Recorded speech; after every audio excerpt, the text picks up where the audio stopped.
chain maintenance time. So I've already gone through the maintenance, but I thought when I was using this little tool I created, which is probably a rip-off of somebody else's idea.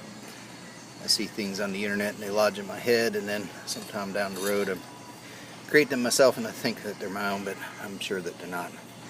But anyways, a lot of different ways of checking the adjustment of the chain to ensure that it's equal side to side. Some people just count these marks. They're on the back of the swing arm, and you line the back of the plate to the mark, and then you do the same thing on the other side.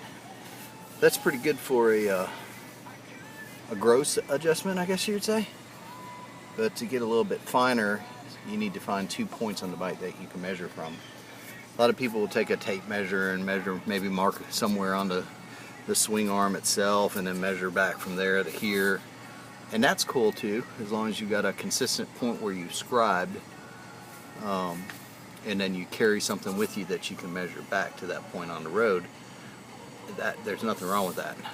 Here, when I'm sitting in my yard, well, when I'm on the road, I just go with these gross adjustments. If I'm to the point where I have to adjust my chain, which I've had to do a couple of times, I'll just loosen everything up and adjust it using these hash marks on the back of the swing arm.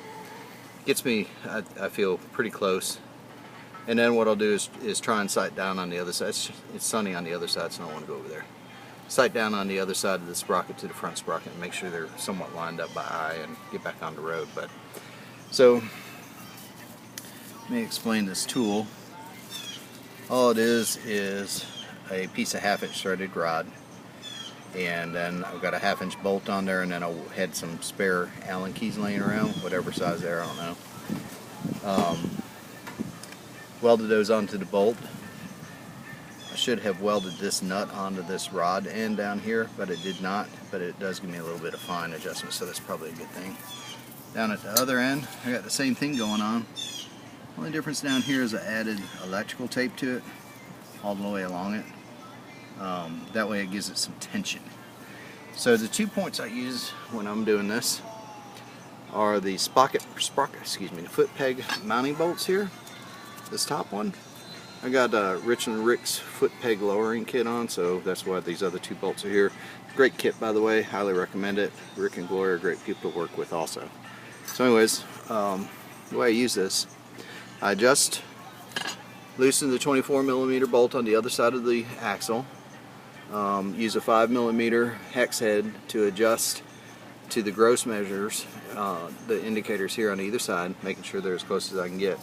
And then using this handy dandy little tool, what I do is I mark one end here in that front hex head bolt, and then at the other end I come back here, and what I'm looking for is to line it up with this front belt, the plate right there. You see where it's sitting, and you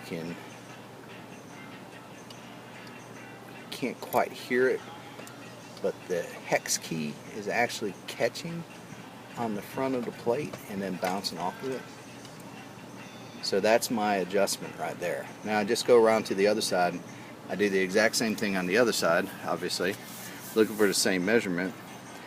And my theory anyways is that my axle then is straight across.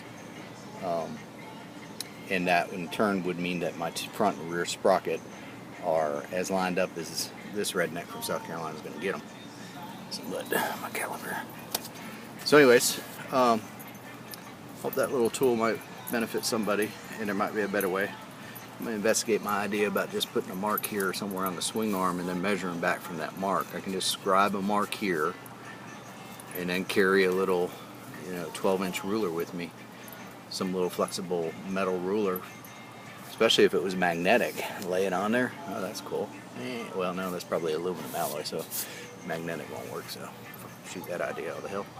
Anyways, I'm rambling.